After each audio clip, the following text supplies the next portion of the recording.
Hello，大家好，欢迎来到君豪汽车频道，我是阿国。那我们呢，今天来介绍的就是我们的 Honda HR-V 19年的哦。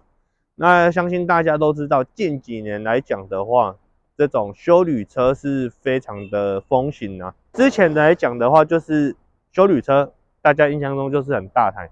那近几年开始就会有这种像 HR-V， 它就是跨界型的小休旅。轴距没有很长，但是车高变高了。那它这有什么好处呢？就我们有时候需要大一点点的空间哦，甚至是可以去露营来讲，这个车子都非常好用。那再加上有些机械式停车位，其实一般的休旅车不一定停得下，这种跨界的就 OK 了。那我们这一台来讲的话，它的版本是 VTIS。19年的话是有 VTIS 以及 S 版本两种版本，外观就是它的大灯。那我们这台大灯的话是卤素灯泡，那另外一台的话是 LED 的灯泡。那虽然说亮度比较亮了，但是呢，它有一个很大的优点，卤素灯泡来讲的话，优点就是什么？就是如果以后在维修上，它真的是便宜非常的多。车头来讲，它就是Honda家族式风格的车头。那为什么这样讲？这一看就知道是Honda的车子。那么延伸到这边来看的话，后视镜哦，整合方向灯，那有 iKey 的部分，有 Moment 这样子。那我们等一下来看一下我们的车尾哦。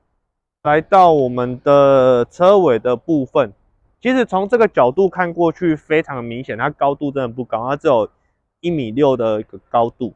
所以它在停车方面来讲是蛮方便的哦。那它的尾灯来讲，它的辨识度非常的高。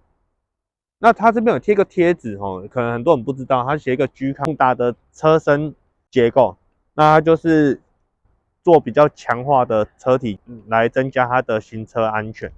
那后面的话有配备4颗的倒车雷达，以及单边单出的排气管设计。那没有电动尾门，但是有一个非常方便的配备，像这边有一个车内照明灯，这个尾门这个灯啊，这个是选配的才有，这在晚上的时候非常的方便，因为我自己车上也有装。那椅子的部分来讲，有6/4分离的功能，那这个深度还好，但是高度来讲是蛮够用的。好，那我们等一下来看一下我们的车内空间哦。那我们来介绍一下它的后座空间。首先呢，开门的方式，不是从这边，它是从这边，很特殊的开门方式。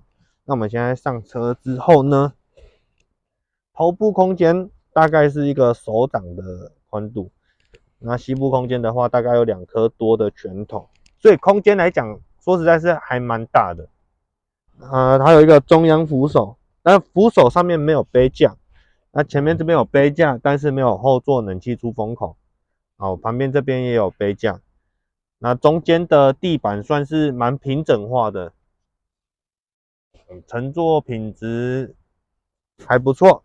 那我们等一下来看一下驾驶座的部分哦。好，那来到我们驾驶座的部分哦。首先呢，它有我们的电动手指后视镜，那中控锁在这边，以及4个门窗。那驾驶座的部分是有 Auto 的功能。那我们镜头来到这边，它有一个 Eco 的按键，这个是真的还蛮省油的按键，Honda 的车子专属的哦。那它有这个大灯的水平调整，循迹防滑的开关，证明它有循迹防滑。那这边的话就是倒车雷达以及胎压归零的按键。那在椅子方面来讲的话，它有6项的手动调整，6项的手动调整。虽然是手动的，不过说实在的，就是手动的灯的坏掉的几率比较少。对，这个有好有坏。好，那我们等一下来看一下我们右手边的部分。好，那我们从这边开始介绍呢。首先有一个红色酷酷的按钮，这就是我们的发车键。说实在，红色的还蛮热血的。好，那这边的话，大灯的位置、雨刷位置都有附换挡拨片。那这边是多媒体的选项，定速的按键在这边。好，那我刚在前面有留一个伏笔，就是说，虽然它没有原厂的萤幕，那它有什么？它有安卓机。对，这安卓机方便蛮多。那它有附倒车显影，对，然后倒车显影。那它的话是单区的恒温空调，是触控式的仪表，还蛮漂亮的哦。那我们这台的话，模拟7速的 CVT 变速箱，那它有电子手刹车以及 Auto Hold 在这边。它有一个很特殊的设计，就是这边我们的中船下面这边还有一个小空间可以来放东西，这是蛮特殊的设计。然后还有一个我一直觉得很特殊，就是这个，它这边是整排式的冷气出风口，很特殊的设计啊。那再来的话，买我们这台车子有什么好处呢？前车主有加装胎内式的胎压侦测器，独立式的哦，这个很方便，它有数字的显示。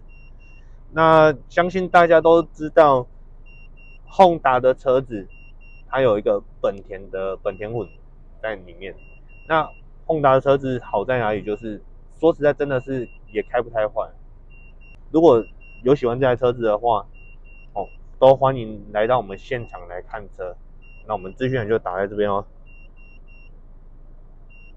等一下，还没结束。那我们现在这台车的里程数是54828。对，好，老板。